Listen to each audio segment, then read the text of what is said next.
jobs at least.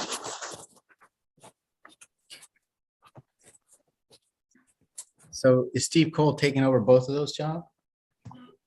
The Patrick Adams is a new name that I'm not familiar with until I started talking with y'all. My only contact was Steve Cole. Steve Cole taking over both of those jobs? No, you just came in at the end. It just Patrick is leaving. I think he hasn't been replaced yet. The Patrick Adams is a new name that I'm not familiar with Okay. until I started talking with y'all. Sorry, that was our YouTube channel playing back to us. Are we on? Are we ready to rumble? Mhm. Okay. The new agenda that was I had put the Zoom link into the agenda that's on the docs, but you guys all found it anyhow, so I guess we're okay. It looks like when Margot changed it to a PDF, the Zoom link went out. Anyhow, I'm looking.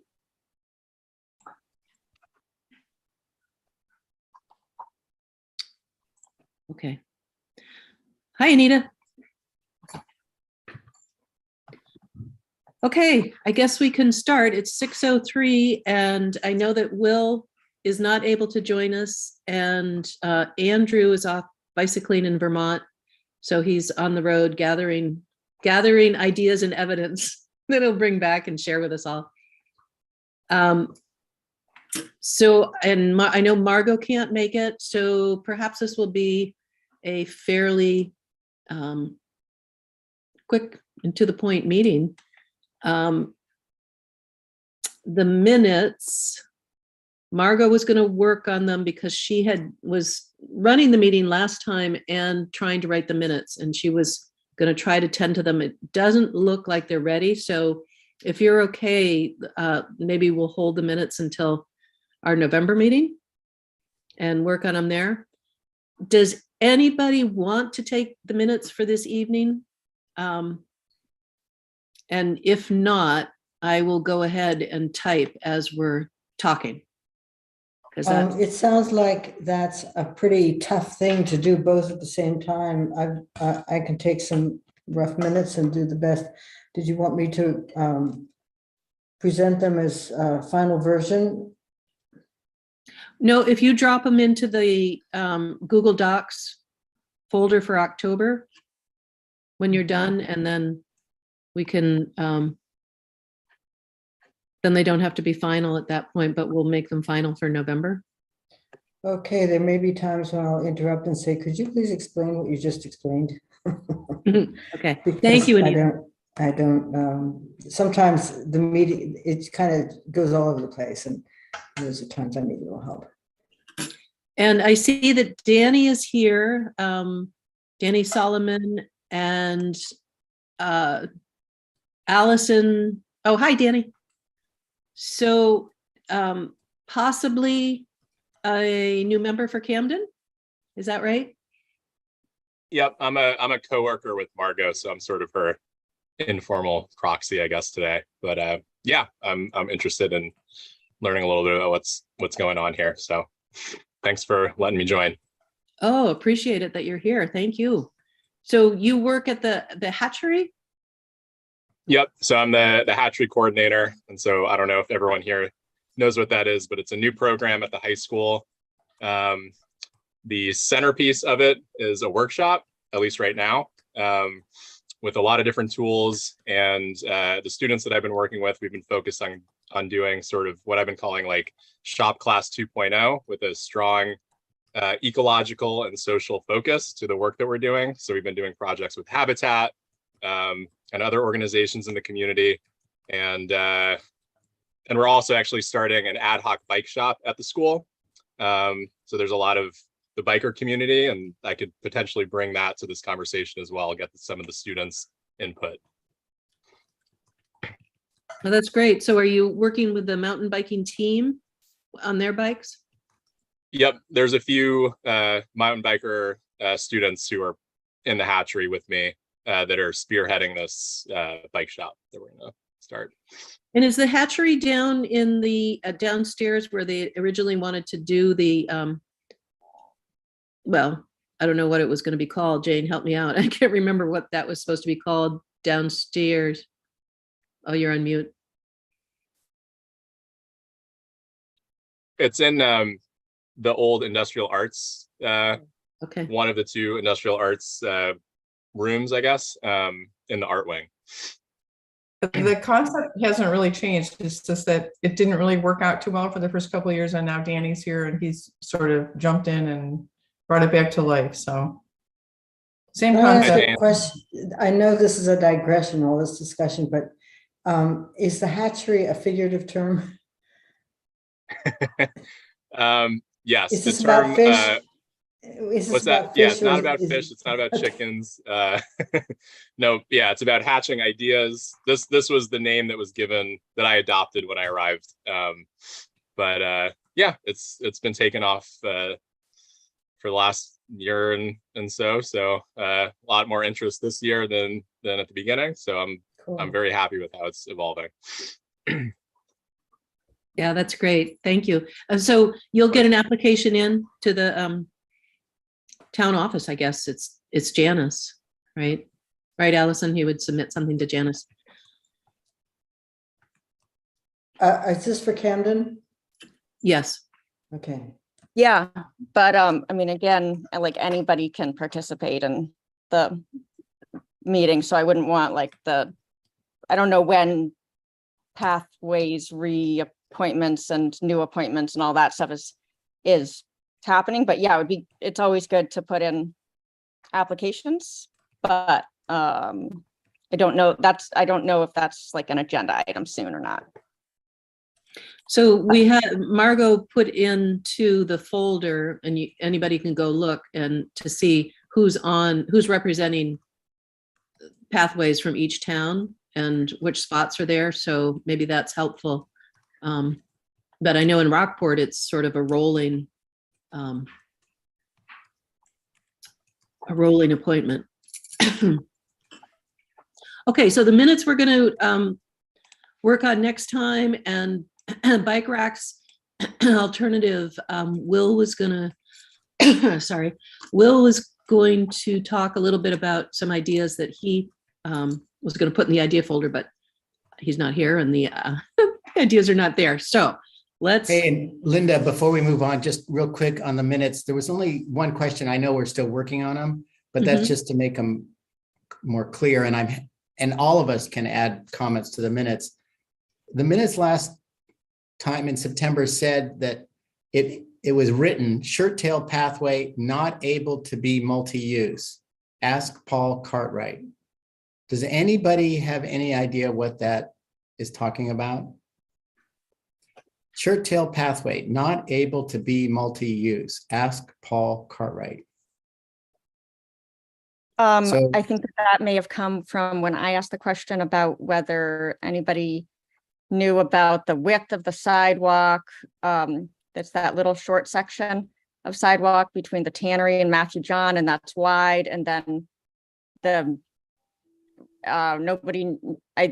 it's possible that there was a misunderstanding of that conversation, because the idea of asking Paul Cartwright came from ask Paul Cartwright if he knows why, like the history of that, the width of that sidewalk there, and whether that leads, does that width allow it to be officially a multi-use trail? And, and then I think there was a comment made about the sidewalk to shirt tail is not currently like a continuation of that multi-use concept that may or may not have started. I think that's what I remember.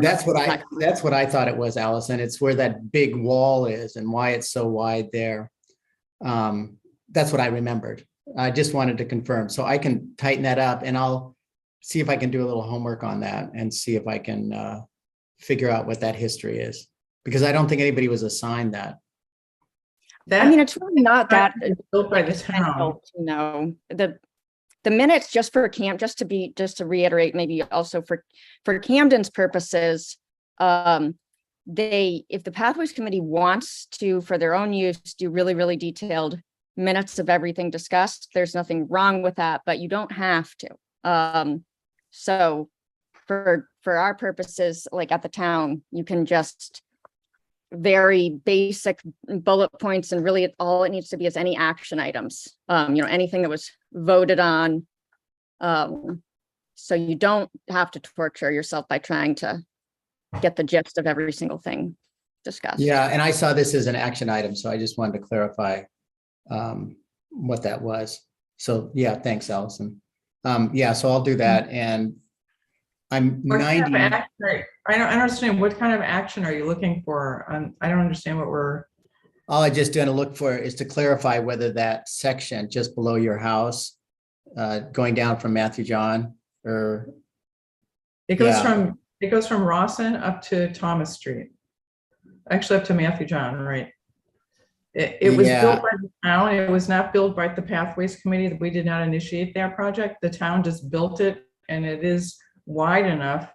If it's clean and we're upgraded a little bit, it is wide enough to be a multi-use pathway, and it's used by kids on bikes all the time to get down to the middle school. Yeah, I was thinking along those lines, Jane, that if it's that by definition from the width, it becomes multi-use. And then of course it changes back down at Ames Terrace to a skinny thing. It was just a short section that the town decided to build that way, and they put the wall in, and it was a big surprise to everybody on the Pathways Committee that they did that. So it was a long time ago. Yeah. But the And grass new is section. cut into it quite a bit. So it's not Okay. as wide as it used to be. I think maybe asking Paul Cartwright would help. I vaguely remember discussions about it back at the time when there was a lot of advocacy, perhaps from him, regarding making it multi-use, and that required the use of the installation of the wall, which increased the price, which reduced the length of the path that could be done at that time. I'm not sure that Paul was. You don't remember that, Jeff? That's I what wasn't, we remember. weren't here when that was built. I don't remember No. being here. Yeah, no. I don't know.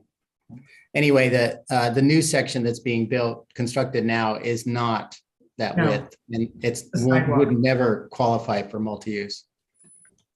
It's a sidewalk. But that's what it was billed at, from what I remember. Yeah.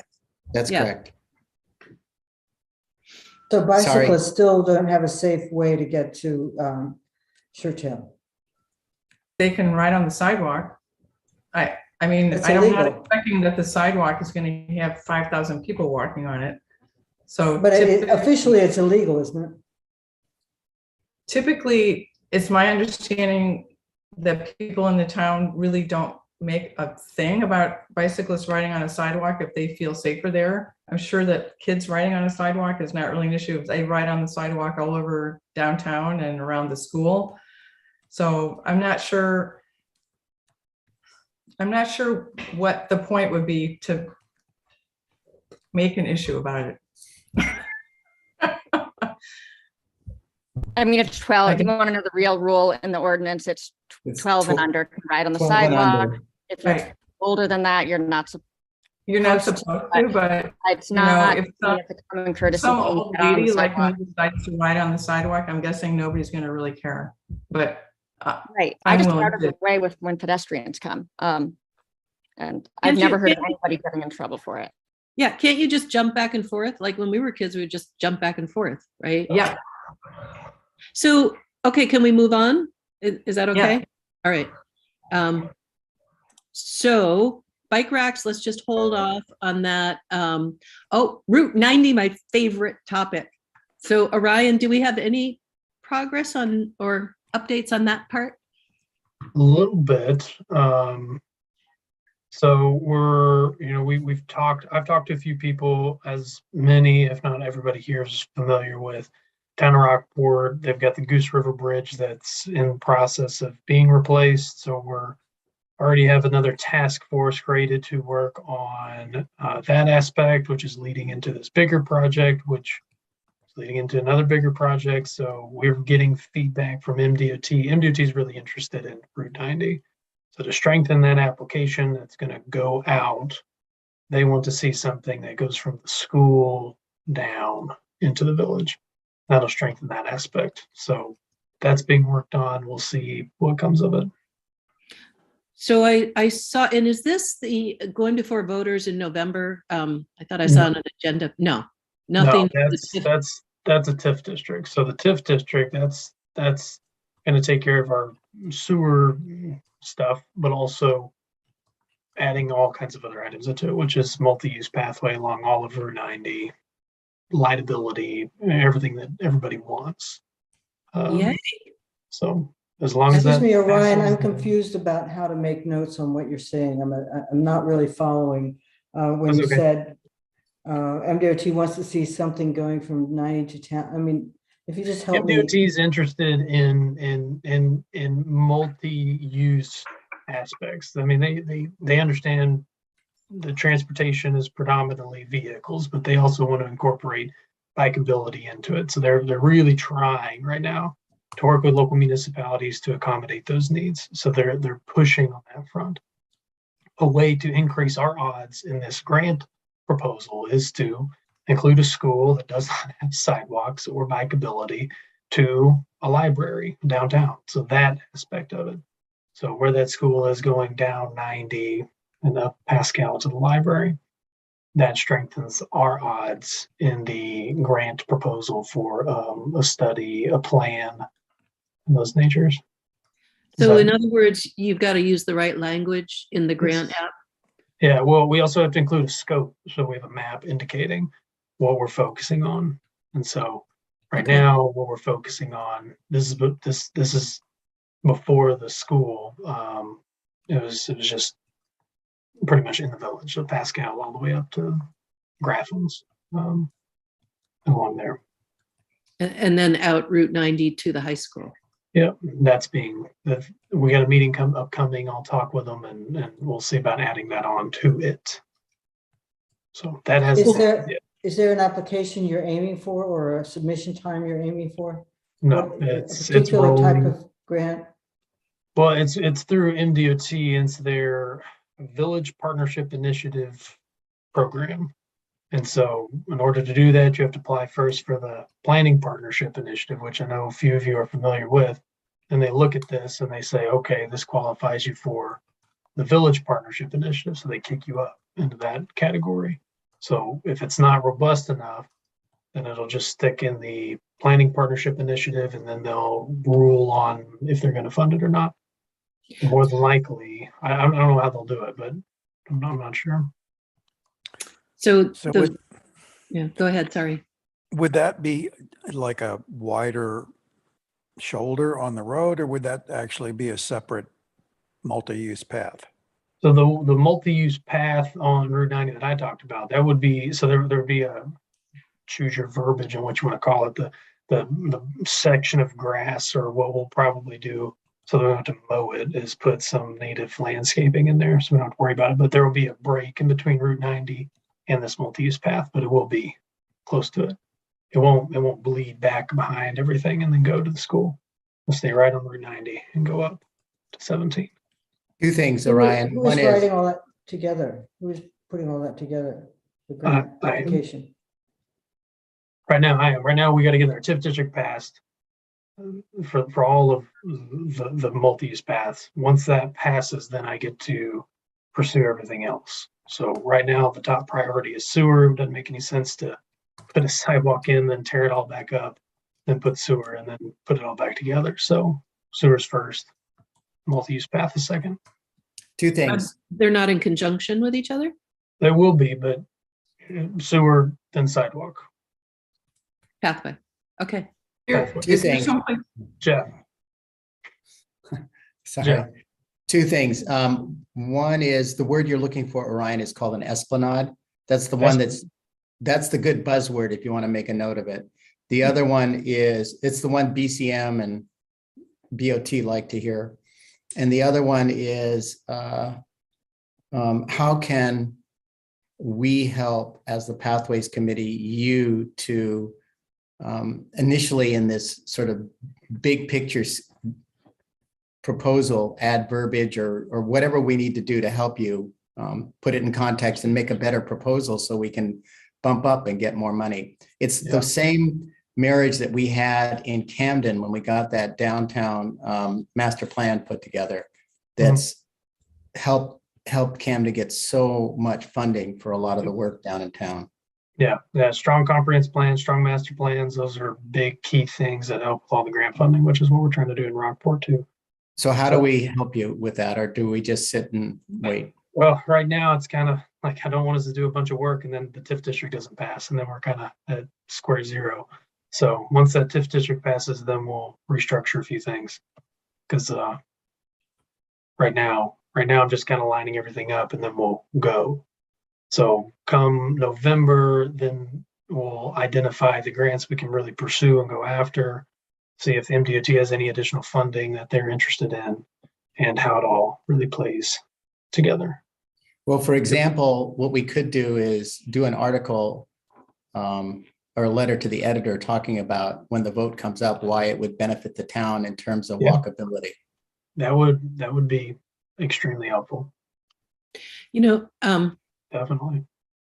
Just by the way, I just dropped into the ideas folder. I was reading, there was an article in The Economist about this town in Indiana and talking about roundabouts and livability, but TIF districts in particular. And I think it would help us if we all just, it's a very short article, but it's to the point, and creating another TIF district is not always easy with voters. People get suspicious. So I think that you're right, Jeff, when it comes closer, but if it's not November, it's more like June, Orion, when you put the TIF district before the voters? No, that's this November. Oh, it is this November. All right. So it's coming right up. We have do you have, is there an explanation for the voters yet It's in the newsletter that we put out that John wants. So that's in that one. So the people who are big reading, they read up on that side. But no, outside of that, no, I haven't pumped anything else out there. But mainly because so you mentioned that you had a map, or you were putting together a map, or you were talking about alignment. You kept using the word alignment. Is there some place where these plans live that we could actually look at and possibly educate ourselves about? Sure. So the TIF district map, or you seem to have a pretty strong idea about this multi-use pathway, and I'm just interested to know what the details of that is. Is it just a concept that you have, or do you actually have an alignment, and have you are you looked at right? Is anybody here familiar with the Ingram's Corner idea from 20-ish years ago? Yeah, they're making appropriate changes to make that actually a reality now. What they needed was sewer. We're bringing sewer out to them. They'll develop. So that's the driving factor on at least a minimum of sidewalk. But if I say sidewalk, I might get half a sidewalk. So we're going for the largest thing we can do, which is multi-use path, which is very expensive, and then we'll see what we can actually get out of that. So I want a multi-use path. Everyone here is interested in a multi-use path. A lot of people aren't safe biking on Route 90, and I don't know how they will get safe or feel safe biking on Route 90 or Route 1 until they are comfortable biking in general. So having a multi-use path helps break into that transition. The key is the esplanade. When you say sidewalk has to abut the road. When it abuts the road, there's a speed limit maximum where they will allow the sidewalk, and Route 90 has speed limits higher than that. So if you move off road to an esplanade situation, you can build at higher speeds. So it sounds like the Pathways Committee should come, like Jeff is suggesting, come out formally in support of the TIF district on the November ballot. And so what, I guess then in November, my gosh, we're already in October meeting, so we have to move fast to put something together. Just real quick, October 11th is the select board public meeting for the TIF districts. Okay. So if you haven't seen the notice that was published, and if you want to attend, you're more than welcome to. Our attorneys will be there to answer questions if you have them as well as myself. But that's just a little plug in there for y'all. Is that online or live somewhere? I'm not sure if it'll be live streamed. It more than likely will be live streamed. They Where generally is do- it? Uh, This meeting. it'll be at the Jeffrey C. Parker room in the Opera House. It's the usual select board meeting place, but it's probably, you probably can't weigh in. You'd have to go in person if you wanted to make a comment. But I guess, okay, so I'm talking, yes, of course, for the town, but Mhm. then I'm talking for the public pre-vote. So assuming that the select board's going to say, yes, okay, let's put it on the ballot, right? Is that this, Well, they've already done that. It's already on the ballot. This is for the public? final public hearing of this is what the select board's approved, and then we got to do our normal TIF district checklist, which is a public hearing about the TIF district that the select board has approved. I'd like to make a motion for us to discuss that Linda or Margot, as acting chair people, speak at this October 11th meeting on behalf of the Pathways Committee in support of the TIF district in the context of what it could do for bike and pedestrian mobility in that corridor, or in those corridors within the TIF district, and actually, Orion, connecting to the TIF district too. That's allowed within that. And I would love to do that, but I can't. Yeah, and So I'm nominating somebody else. And I do understand in that motion that we don't fully understand the financial implications of the TIF district. But if we put on our blinders and just speak on behalf of what it could do for walkability and bikeability, I'd be comfortable with that. so does anyone want to second that motion, and then we'll talk about it? Second it. Okay. So I think probably because I'll have to write about it, that I'm going to suggest that we're going to ask Margot to go and speak on behalf of the Pathways Committee. Because I think I'll need to just approach it as a reporter, but And it's great because she's not here, so we can vote. It'll be great. she's extremely busy, but maybe she slips in and out of that meeting quickly. Danny, it's Danny's opportunity. Oh, Danny, yeah, you could talk with her about this when you see her. Say she's on for the 11th, which is next Tuesday, Monday or Tuesday? I guess it's Monday. Tuesday. It is Tuesday? Yeah, because Indigenous Peoples Day is 10th. Oh, right. Okay. So then, okay. So let's call that vote to have Margot go and do that. And then I just want to talk about how we as the Pathways Committee put something together in support, as you're talking about, Jeff, a letter to the editor or an opinion piece, and maybe being down in Australia with time on your hand, you might want to put something together. I Yeah, just you wrote, think I so. just wrote Linda, I just wrote myself a note to put something together. Okay, great. Okay, so then everybody's taking a different angle. But anyhow, all in favor of the Margot or Danny? Okay. And Kristen, you're a Rockport citizen, so you could go too. I mean, if you can. So, okay. All in favor? Okay. 2. Tom, aren't you voting? Can't see your hand, dude. Can't hear him either. You're muted, Tom. Are you I'm voting? not a member yet. Aren't you? You're still an alternate? Yep. So how many Last I votes do heard. we have? Oh, maybe we don't have a quorum. Well, let's move forward with the intention. And we'll ask Margot. If we don't have a quorum, then we can't make it a formal vote, but our intention is clear. Okay. Do we have a backup plan if Margot does not want to do it? I know she's just not in a great place right now. She really might not be up for doing this. Yeah, I'm worried about that too, Jane. So if It's that's at the night. case, then I'll go and I'll put on a different hat, I guess, as best I can. Or Kristen, who else? Oh, Heidi. We'll ask Heidi. We haven't seen Heidi in a while, but maybe she could swing over. So maybe Heidi and Kristen could, and Amber. Oh, yeah. I think it's pretty clear what we want. I don't think the select board needs to hear from us ad nauseum. They probably don't. But I think just a quick couple of sentences at the hearing would reinforce our position in support.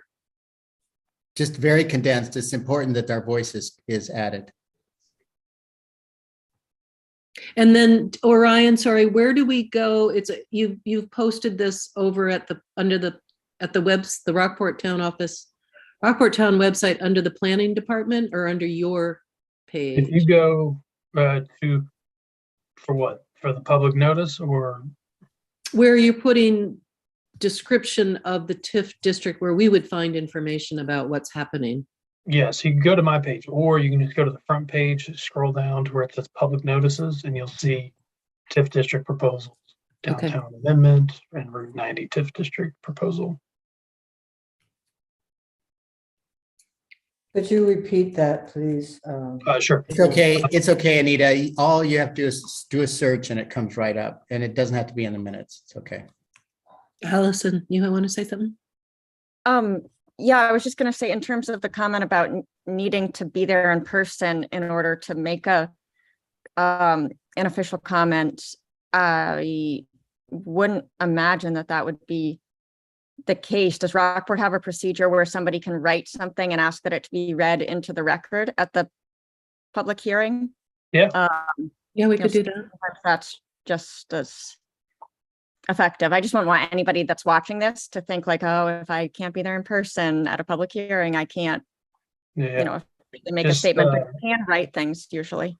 Yeah, just make sure to address it to the select board chair. You can just say select board chair, and then that can be integrated in. But Orion, can we ask you to do that?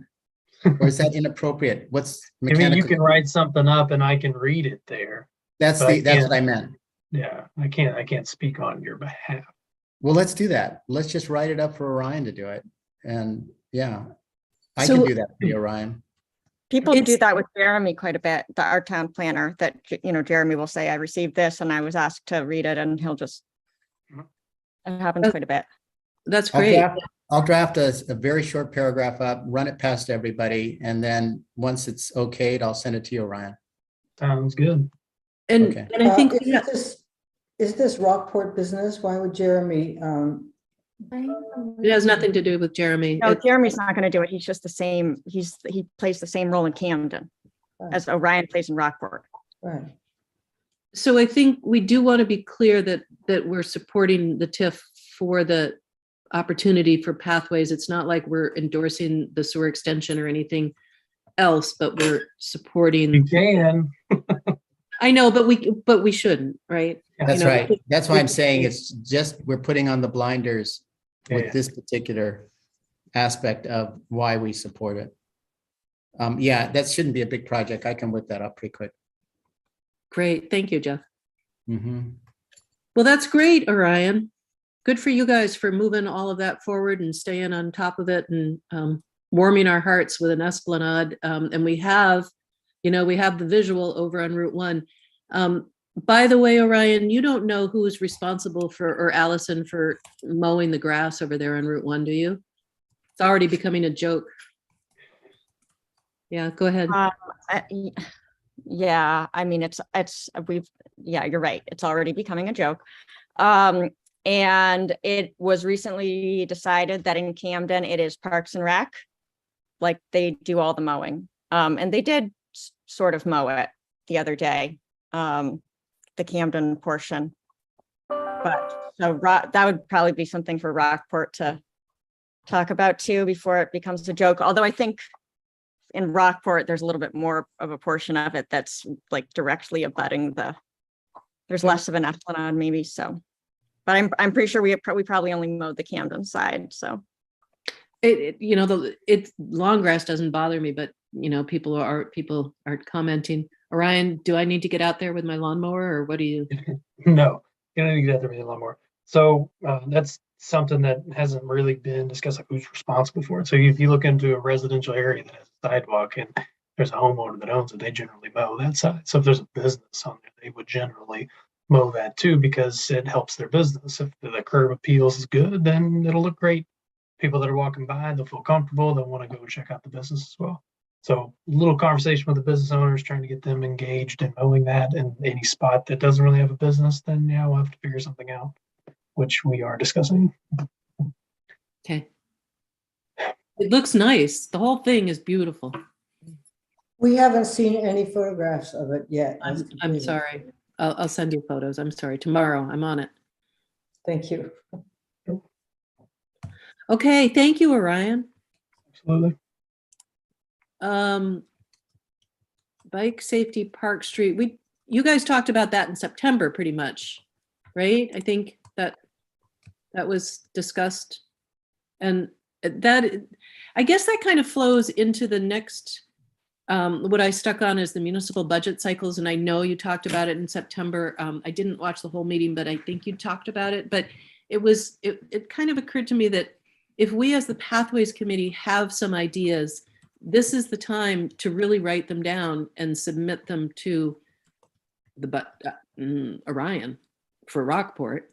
And I don't know what the process is in Camden, if it's to Jeremy or Allison. I guess it's Allison or Dave St. Laurent. But what I'm thinking is like, okay, so if we are concerned about Park Street or some of the other streets, this would be the time to say, hey, can we get some sharrows? Can we get some road painting, right? At this point before the budget committees even start meeting, before the department heads put their budgets together. So. Yes, on the Rockport side, I don't know the Camden side, but yes. So And go ahead, sorry. So what I'm working on currently, we have our capital improvement plan, and I've taken the Rockport master plan that y'all put together, and we got the Route 90 aspect of it. That one I'm just carrying over into our capital improvement plan, and then the Route 1, carrying that sidewalk all the way down, including that in it as well. They're long-term plans or long-term goals, but if we don't have them integrated into this capital improvement plan, it's kind of a harder pitch to sell. So getting it in the process, getting in the pipeline so that we can start tucking away some money that I can leverage for grant funding. So that's what we're doing right now. And it's emphasized more so, well, and with the TIF districts too. So we've got a 3-tier process. So municipal appropriation towards it. And then I'll be using that to leverage for grant funding. And then we have our TIF district to pay for the remaining balance of it. Exactly. And what you just said, Orion, would be what I would be inclined to put forward to not only the development office, but also public works, which are the priorities in our master plans for what we should be working on. Yeah. It could be a little more tactical, like you were talking about, Linda, in terms of how to move it forward. What would be the next little step for public works to consider for 2023? Yeah. And that might be helpful to discuss and talk about what that would look like. The hardest part about all of this is, so, we get it in the budget and everything, it's hiring somebody to take care of it. The plowing and everything else of that nature. If we contract that out, how much is that going to cost? Because we can get the budget set and then private entity says, well, I want double that. Well, you're not getting it. So we're kind of up against the wall on that aspect. And then the maintenance of it, the routine just checks, refilling asphalt, that kind of stuff. The employee aspect of it is hard, especially when they have to meet certain levels of criteria and they can go out in the private sector and make more money. So that's the challenge that we're up against in the public works, which we're trying to come up and devise a plan to address. But when we have our road paving dilemma in front of us, and sidewalks as well, like what takes precedence right now is just the roads. But I'm working on the sidewalk aspect. We'll see what comes of it. Okay. So it's good. It's too bad because it's kind of ironic. Here we have a lot of federal money coming in for infrastructure, and then we don't have staff to make it happen. But I was kind of circling back to the Park Street because that was a concern in people's minds, I think, for, painting, marking it, that was there going to be lines on it at any rate for a safe bike shoulder. So I didn't know if this was the process where we might suggest it, somehow make our voices heard that, with paint, things can happen as it has happened in Camden to, a stronger degree than it's happened in Rockport. And I don't know if what's going to happen more in Camden, if Dave's going to try any more painting, experimental painting in this next budget. And I realize that the price of paint's really high these days too. So maybe we're just talking about it. Maybe maybe it's something we write down and submit so it's on the record, and knowing that it may not come to fruition because of the other factors that are weighing in. Yes, that's what you have to do. I think, I agree, Linda. You have to do it regardless of whether we're aware of the budget. Otherwise, the budget committee can't consider it. Allison, you wanted to say something? Yeah, I mean, I do think this is the right time, like in Camden, to start thinking about just general comments to have Dave consider as he puts the Public Works budget together, things that you like and want to see more of, just having sort of broad general things, so that as he identifies the different areas where he's definitely going to do something, he can be trying to match those up with things that he knows that you guys care about. I know Gould Street is one that is probably going to have to be completely gutted, and all of the drainage and everything like that is going to, and probably the sewer too, has to be redone. So I don't know how much we want to do on Gould Street. Union Street is going to get paved. I don't know if everybody saw that in the text message alert system from the town. I did mention we were hoping to do something. Of course, that's the state, but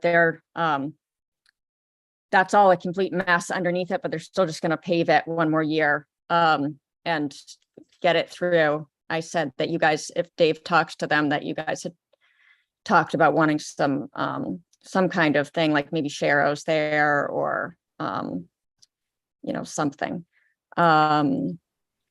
Pearl Street's is a big project that's going to happen. There is a sidewalk extension that will be happening there. So yeah, I mean, I do think getting it in early and getting just some general notes about priorities would be helpful. Jane? So in regards to that, we have this beautiful, I think what's going to be a beautiful new sidewalk going out to Shirtail Point. And they just did the sidewalk up from Camden up to just the edge of the tannery there, the far edge of the tannery. But the segment in between those two places is in pretty bad disrepair, and that's the piece that we were talking about earlier. It's pitted. There's places where it's broken. There's lumps in it. The curb is kind of broken away, and I'm wondering. Plus the grass that's kind of grown into it, because nobody's cleaned the weeds out. So it seems like part of our task is to make sure that the infrastructure that we put in is maintained. And I don't know what the plan is for that section of sidewalk. If anybody knows, or if someone can put it on a list for someone to look at, it would be great, because it's going to deteriorate pretty quickly from this point on. Yeah, that's on radar, definitely. We just talked about that the other day. The great thing now is that we do have, Public Works employees that are capable of doing the work themselves. Right. So that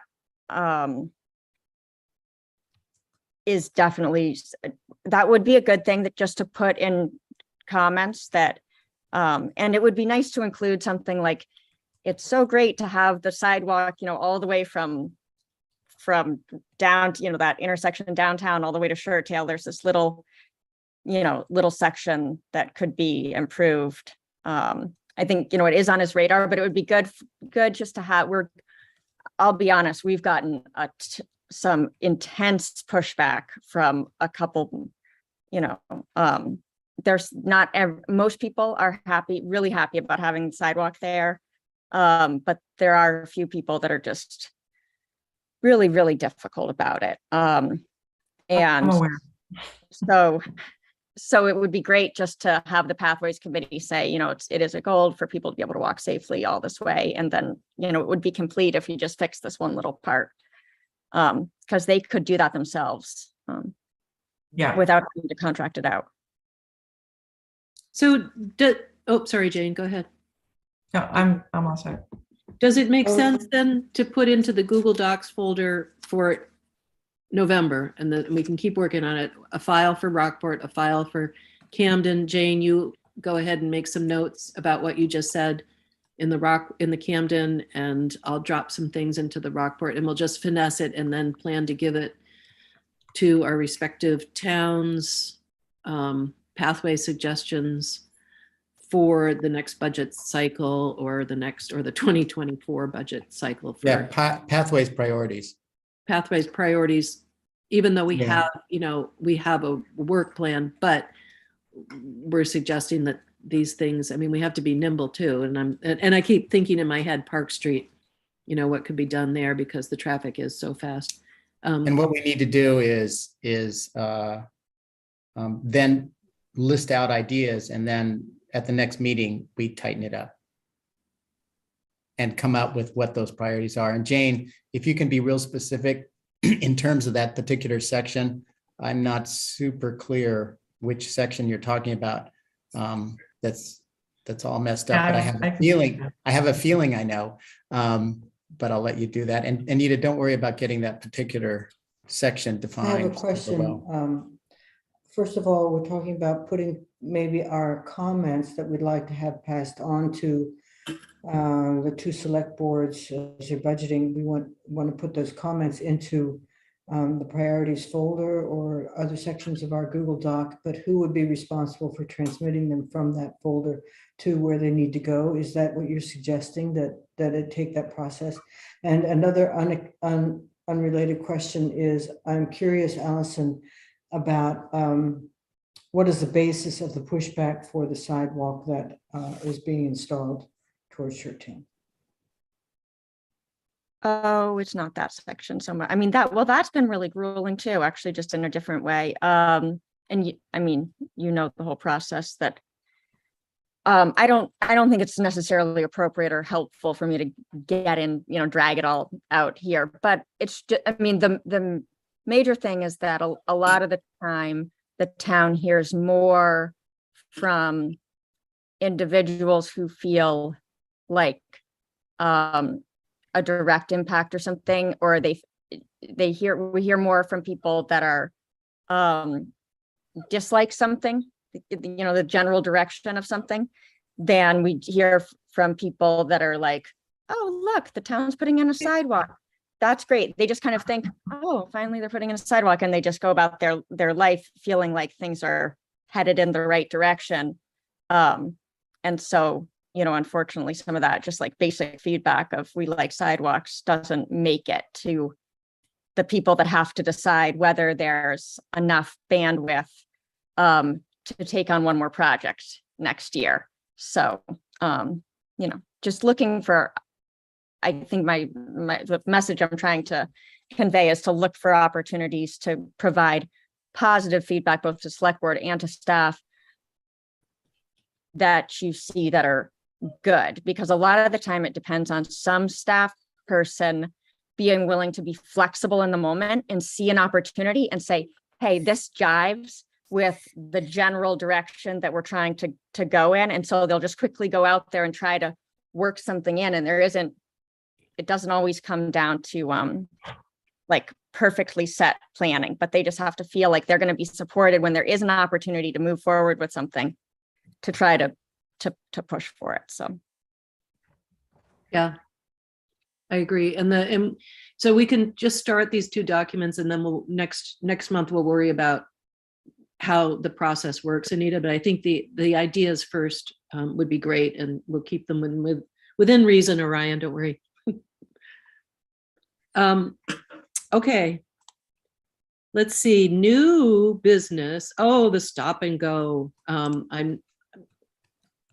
That Patrick was heavily involved in that one too, right?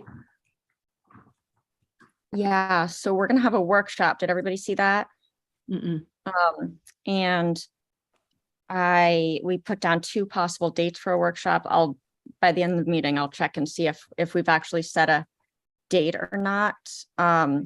But that is the first portion of that is going to be on site. So the select board and DOT will, be out there over by the stop and go intersection and kind of try to walk through what some of the issues are there, because it wasn't clear to me that there was a good understanding of that from everybody. And, the major thing being that the central issue there is finding a way to eliminate the right-hand turn lane. So if we can't take up more space for a sidewalk or shoulder, then you can't really do anything there on that stop and go side. And so there are a number of options that would allow for the elimination of the right-hand turn lane, which by all is much longer than most right-hand turn lanes. It's, the intersection. Allison, could I jump in just for a second? Or yeah. Because I've been looking at this for a while, but before we get into the super fine details and talking about strategies and things like that, the stop and go question is, the town of Camden is thinking of redoing that intersection. KJ, did you have a question or just resting?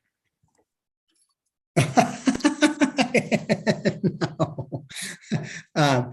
They're considering redoing that intersection, and MDOT is volunteering to support that effort financially and construction wise. I believe they are. Yeah, but I just want to reframe the narrative that it's DOT is considering doing something. This isn't. Yeah. Okay. DOT is considering it, and okay, fine. Yeah, you're right. DOT is considering doing it, and they're involving the town in their process.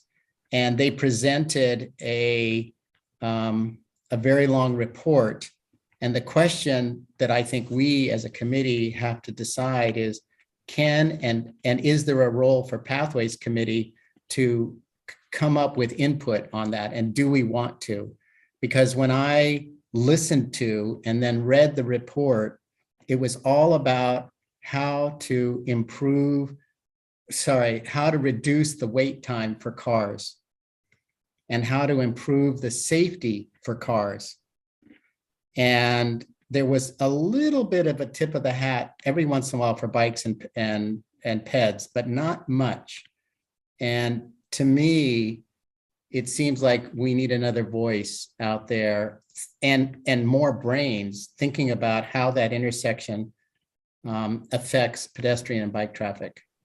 So that's my biased view, but I wanted to say, do we want to do that as a committee? Do we want to do that? And is there a place for us at the table? I don't even know. There's definitely a place for you. So I think that you're right in terms of the way it's being presented is a little bit problematic, because what everything so far has failed to do is clearly define what the problem is for pedestrians, for wheelchairs, for cyclists, and what had sort of been explained to me through conversations with Patrick Adams and Dave St. Laurent is that it's to them and to most people that the problem for pedestrians is so obvious that typically any means of solving that has turned to fears of slowing down traffic. And so the entire conversation like the way they presented everything was like explaining all these different impacts on traffic, as like trying to answer the fears before they even talk about the overall vision of how we could make this better. So I think that what the Pathways Committee could be really helpful with, I think the danger is people are going to read this and be like, well, we don't need to make things better for cars or whatever. But the problem is that what Pathways could really do is make it crystal clear that there's a serious problem there for pedestrians and that the status quo is problematic. And so that then we can at least look at, so we don't get to the point of like, well, it's actually just fine the way it is. So I think that's where, and you guys have identified this over and over again, that it's a serious problem for people trying to walk from one part of town to the other. So that's where you could be really helpful, is identifying what the issues are, and that any solution, anything that we do there should improve the result for pedestrians and cyclists, and then let everybody kind of try to hash out, well, there's this and there's this and there's this and there's this. But what so far hasn't happened is like, there hasn't been a good assessment of what, the problem. So that's my feedback. And we really need help with that, because I don't think there's a lot of the people on the select board, haven't sat there, and I looked at it, and I got a sense that there wasn't like consensus that there was a definite problem. When I'm sure all of you have witnessed this, but I am particularly struck by the need for something much more substantial in terms of how a pedestrian will cross here or there. When I watch elderly people try to make their way, who move slower and can't leap out of the way of a car, can't scurry across in between cars, it's really becomes a serious challenge. I certainly watched that with my parents, and in fact, my mother was a huge advocate of a pedestrian crossing right back there, and she wrote lots of letters, and it finally came about, and the people were so pleased to see now a safe crossing that exists there, including a raised bump, that they advocated to have it be called Merle's Crossing. That's her name. And the town is actually going to do that. They're going to put a little plaque up. But anyway, all that to say that watching my stepfather try to cross the road,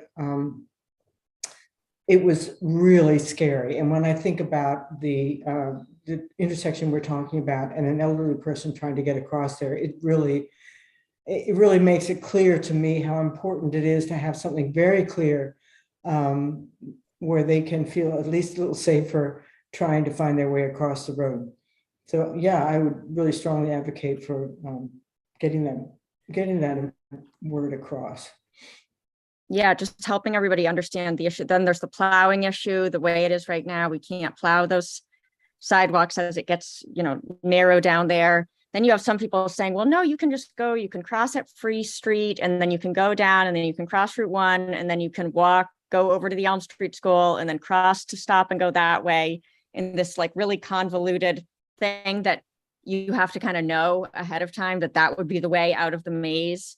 And, just, it's not reasonable. We've taken a whole section of our town, and that really should be just an extension of the downtown where people could be walking up to shops, and we've kind of just like cut it off. So, but it's not at all. I realized it actually was the Pathways Committee slowly pointing this out to me over years, that now it's just kind of ingrained in me, and I notice it and I accept it as like, oh, that's definitely a problem. But it wasn't, I couldn't see it clearly at first. So just helping other people to really see it and be able to explain it quickly would be great.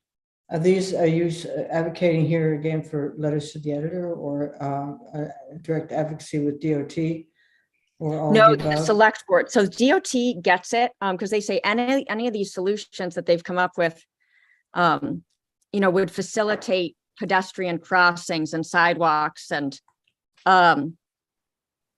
remote, most of them would facilitate improved pedestrian facilities. So I think they understand it. I think the select board needs help from the public understanding, like, are things fine the way they are here? Are we trying to solve a problem that doesn't really exist? Or is this something that is a problem, and why? And then that goes to the letters to the editor. It's almost like the same spiel, the same summary can help the select board. It can help the, even for me, when I was trying to explain that quickly, what the issue is, somebody going from this road to this road, or, person X trying to do this encounters these problems. I sound all convoluted when I try to explain it to somebody else. So getting that wording about the problem for pedestrians could be used in any number of venues. Well, but we're still in the conundrum of, okay, great, you get from downtown, or let's say Rite Aid, and you're going up to Stop and Go or something. But if you want to go to Rennie's, you're screwed. If you have any mobility issues. Well, no, you should be able to. We want that whole sidewalk. So along the Stop and Go side, should extend. The shoulder there is actually very wide, and so is the travel lane. So there's room there to create a sidewalk that's wider all the way up. So you're suggesting advocating for moving forward with that extension and improvement of the sidewalk on that side, the northbound side. It would lead eventually to that. Right now, we're talking about the section down, between like Margot Moore, Town Motel, down to the, that intersection is part of the larger vision. Ideally, how they're doing all those crossings, they're putting in the flashing beacons on Park Street and on all those spots. When they started to do that, they were looking at it and they're like, okay, well, we can improve these crossings here, but this sidewalk itself is just so substandard. And so Dave St. Laurent, talked to them and said there would be new energy to look at the whole sidewalk and Stop and Go intersection issue. In the past, I guess they had approached the town and got a very, very much like we like things just the way they are kind of thing, like, the intersection that makes it easy for our local traffic. And so now they're willing to look at this again, but they're not going to try to force the town. They're only going to do it if we want to try to improve it there. And so the danger here is that everybody will be like, what, it's just fine. And then we'll just not do anything. So if you guys could help just rally the idea of this should be better. There are any number of solutions maybe that could make it better, but so yeah, getting it all, because then you'd be able to go all the way up on the Stop and Go side of, with Margot Moore and all that. And then you cross over to Rennie's at the rapid flashing beacon that they are going to install there. So, Anita, I think your question was, do we advocate for that entire length? And I think for this discussion is we take the pieces that we can get when we can. And if we can improve that Stop and Go intersection and maybe 50 or 100 feet up the southbound and the northbound side of Route 1, that's great. Dave St. Laurent and MDOT recognize that there's a problem on that northbound sidewalk side and on the southbound too. But and that's part of that grant work that we have tried to extend from the downtown master plan. But I think for right now, we just focus on this one project, because if we start dragging in the master plan, people are going to go, whoa, wait a minute, But if it's much easier for them to understand that this is the intersection and we're trying to fix it, and then we'll fix that, and I would say, and I'm jumping ahead of myself, I would say that that right-hand turn lane is definitely going to fix things. If we don't tell them that the right turn lane is the problem, but we just say that this is the problem. And we got to fix that for pedestrians and let MDOT figure out the solution. That's the approach that we advocate for, improving the pedestrian and bicycle traffic in those areas. And these are the 1, 2, 3, 4, 5 issues that we identify in that intersection, and then lay that out and say, for those reasons, we need to fix this intersection. And when the fix comes about, MDOT is going to do what they do with traffic and costs and all that stuff and what's feasible. But we don't need to solve the problem. We just need to express the issue. Yeah, and I don't think it hurts to remind everybody that the goal, should be a continuous, usable, plowable sidewalk all the way. We just invested all this from Quarry Hill to Maritime Farms. The actual downtown part, past all of those inns, all of those. I think it's okay because if we don't do this part with the intersection, it doesn't do all that much good to fix those other issues. And we've already agreed they're already going to put a bunch of money into all those crossings. So why are we doing that if we're not going to, make a usable landing spot? So, I mean, Dave St. Laurent said the other day, he goes, we've got it, this will take years, but look at what the Pathways Committee did with the, the shirt tail thing and the Maritime Farms. It was hammering away all those years. This is the problem. This is the goal, to get people here. And it worked. I mean, you guys did it. So, this is the next one, just, continuing to say that. That's right. This is the next one. That's right. Yeah. You have to have patience that lasts decades, literally. It's all right. It's so funny that it all happened when you guys are gone this year. Like, It's cool. It's cool that it gets done. That's We're important. happy. We're happy. We don't have to be there to be happy about it. Allison, when is your workshop with the DOT? Why don't you guys go on with the meeting, and I'll look through my email and find that it was either going to be the 24th. Maybe it is going to be the 24th. I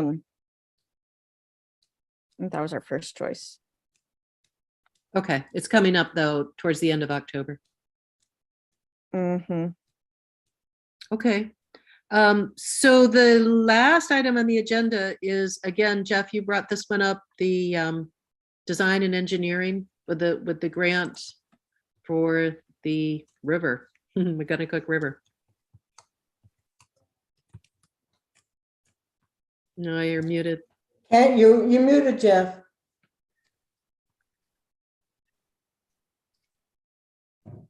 This is not dissimilar from the prior conversation, which is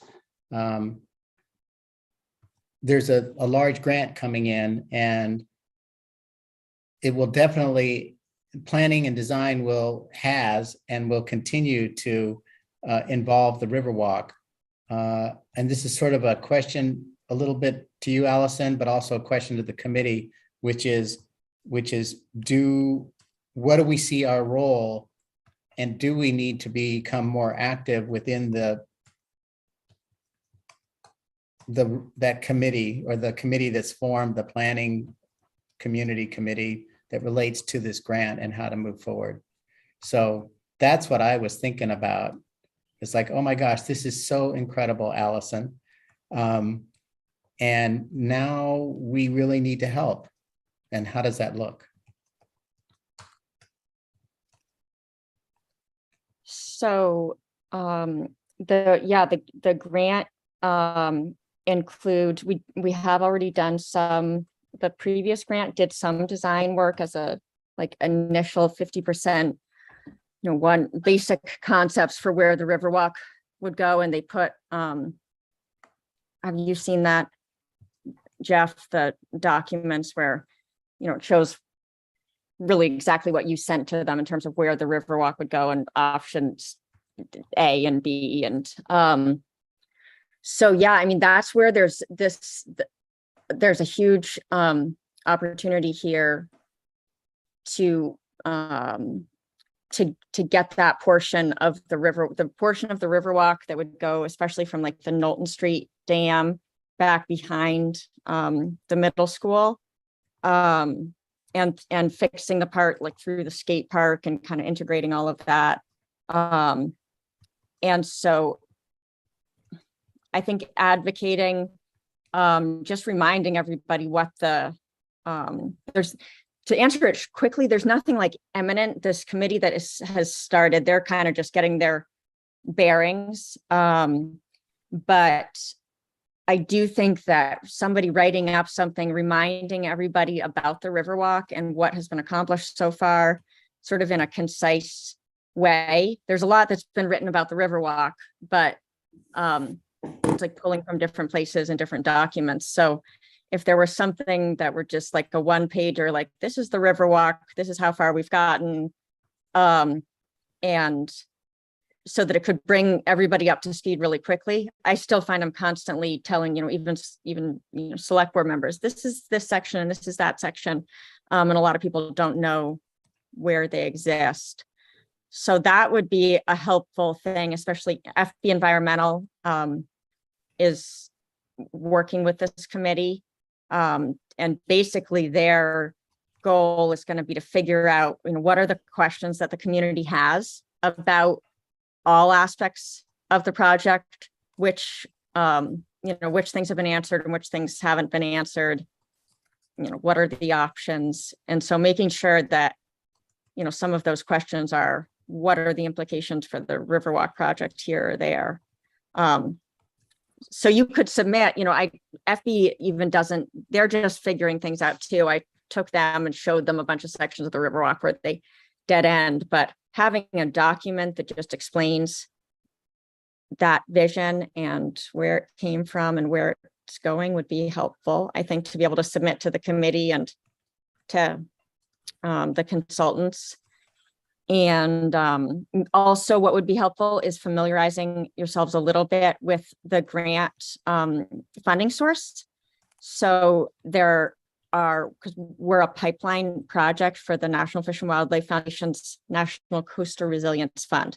And so they have criteria, which means that since they funded an earlier phase of the project, they will fund up to $10 million of implementation and construction. We're at the phase where we have 1.6 million in design and engineering and stakeholder engagement to look at multiple options at multiple sites, and then to develop semi-consensus around certain options that can be taken to a more detailed design phase over the next couple of years. So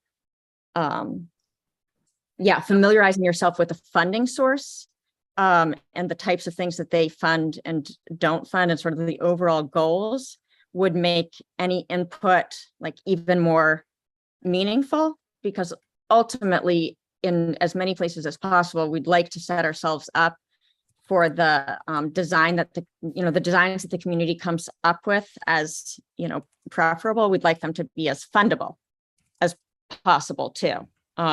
So that we at least, when we get to the end there, we can present, things to voters, and we can say, okay, well, this option would be something that could be funded by this grant program. There's also this alternate option, which would be funded, partially by taxpayers or whatever else. So kind of understanding that would be really helpful. So Allison, Cool. in terms of getting something submitted, the one pager sort of synopsis from the Pathways Committee, it occurs to me that timing is everything. And if we submit something too soon, it will just get lost in a pile of the consultants trying to understand everything. Does it make sense to do something like after the committee's working a little bit, maybe in December or even the beginning of January when people get back to work with, after the holidays? I don't want us to produce something and then it just sort of gets, like with Rockport, now is the time for us to say something. But with this project, should we take our time and create it and then submit it a little bit later? I think that there's value in people just understanding where the Riverwalk project is at, no matter what, in conjunction with the grant, independently of it. So much has been accomplished since the last time there was a document really produced about it, that it's, there's no concise place to go to, like, where do we stand? So I think not just the committee, but the, the select board too. It might be worth writing a little thing in the paper even about, like, the Riverwalk vision, like, where are we? And like, a lot of people don't know. It's kind of like our harbor access points. People don't. We think everybody knows, but they about where they all are, but they really don't. Even sections of the Riverwalk. I just walked through a student that was mapping it out on GIS, and he didn't know about the part behind the skate park. So then you're saying it does make sense right now for Pathways to produce a fact sheet for the consultants and the committee, and to also give it to the select board about the Riverwalk. Is that? Yeah, I think even with the tannery discussions that we're having, I think next time there's going to be a proposal about the tannery. And so, like, entities that are interested in doing things at the tannery, it's all can be used for a lot of different things. And we're looking with the grants, there are certain things that are going to take a while before we can do it. And I think Interfluve and FB were supposed to be looking over the budget and figuring out which aspects of the grant can be moved forward more quickly. Like stuff with Montgomery Dam is going to take a while, and that's going to be in one bucket, but there are parts of the whole thing that could be worked on sooner rather than later. So it might be that some Riverwalk stuff could be done, on a different timeline. So I think it's really important that FB Environmental, for instance, knows about the Riverwalk and has a document that explains that. And, with maybe some links to, like, those things that you've put together before, Jeff, like a cheat sheet for the Riverwalk kind of thing. Like, yeah, I think I'd love it, Linda, if this is the last time we do this, but it's not going to be. I think we just do it over and over and over again. It's just the nature of the thing. So we're going to do a cheat sheet now, and then in 2 years, there's going to be another cheat sheet. It's just fine. So, Jane is one, and another one after that. That's what Jane is laughing at. Are you doing that, Jeff? Yeah, okay. Yeah, I just wrote it down. Thank you. No, I think that's good. And I think it should also sit in our Google Docs, folder and we have a repository for it for ourselves. Most of all, because we go, where is that document? Right, like with a link, the thing would have a link to the Riverwalk master plan too. Yeah. So it's just a quick place to go to for if you like, oh, right, what's the Riverwalk? Where are they? There's a lot that you guys have already done. Just compile it a little bit. Okay. Thank you. So is there anything else? Can I ask you, you mentioned, Allison, when you were talking about we have 1.6 million for design and to look at multiple options at multiple sites. Then you said that this would position us for a larger fund source. Could you clarify that, please? Yeah, and that's where if you were to, if you read about the National Coastal Resilience Fund, which is, a funding, a partnership between NOAA and the National Fish and Wildlife Foundation, actually TransRe and a bunch of insurance companies too. But it kind of, there are different stages of funding. And so we are in the feasibility phase was what we did with the broad feasibility study. Then there's the design and engineering phase, and then there's construction and implementation. And so for each category, they have like an amount of money that's available. We are the 1.6 million that we have that's like really the upper end of what they give for this phase. but then they said, the general upper cap is around $10 million for construction projects. There are other funding sources, like NOAA has another funding source that could also fund the project, but that's what NIFWF, for instance, has told us, that that was one of the questions they asked us when we submitted this application. They said, we could give up to, $10 million. And that's dependent on us actually coming up with a plan that meets their general criteria. But yeah, the construction phase is money would be available that way too. The idea is that they like to set projects up they want things to actually happen. They don't want studies and all of this stuff just to sit on the shelf. So they try to help you get from stage to stage. And then when you've been identified as receiving funding in an earlier stage, the wording they use is a pipeline project. So when we submit applications to NIFWF now, we put pipeline in front of our title. So it's really, it allowed us to really get funding on an accelerated schedule this time. And we're in a really good position if we can keep making progress. Thank you. Allison, NIFWF is National Fish and Wildlife. Foundation, yep. Yeah, okay. Okay.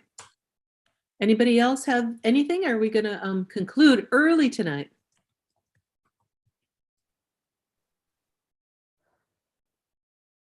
Love it. All right. Great So work, guys.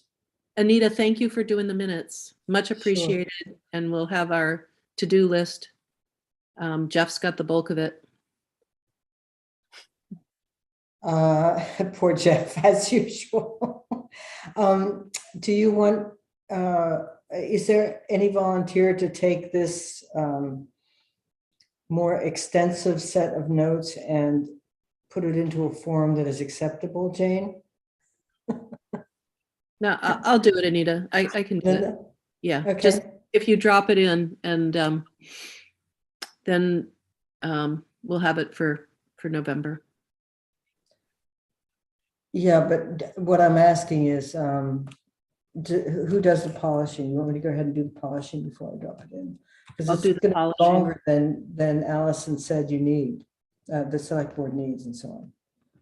Oh, I'm not trying to say you have to whittle it down. It's whatever you want. I was just letting you know that you don't have to do it as extensively as I feel that maybe some people are scared away from the job because they think they would have to be at your level of detail, but it's not necessary. It's wonderful when it's available, but so you don't need to downgrade your notes. Yeah, don't downgrade, Anita, but just drop them in and I'll go ahead and I'll polish them so you don't have to think about it. And whoever takes the minutes does it in their style, right? Well, thank you. I'd love to have your professionalism handle this. Finish it off. Okay, we'll finish it off. Okay. Thanks very much, everybody. Thank you, Orion, so much for making things happen in Rockport. It's, after all of these years, it just is like really, really reassuring. Well, good. Yeah. And Thank you. and if there's a lot of complaining about who's going to mow over there, I'll just take the mower, just walk it over. We'll get it. All right. All right. Okay. So see you next month, if not in between. See you guys down under. And we are wrapping up at 7:26. Yay. Time to go eat some dinner. Okay. Hey, our good news is we've got a signed contract on the sale of the house. You're selling your house up here? Yeah. No. This is in Australia, my mother's house that we're sitting in now. So that was one of the major projects we are undertaking here. So we're moving along on that project. Good. Congratulations. Sadly.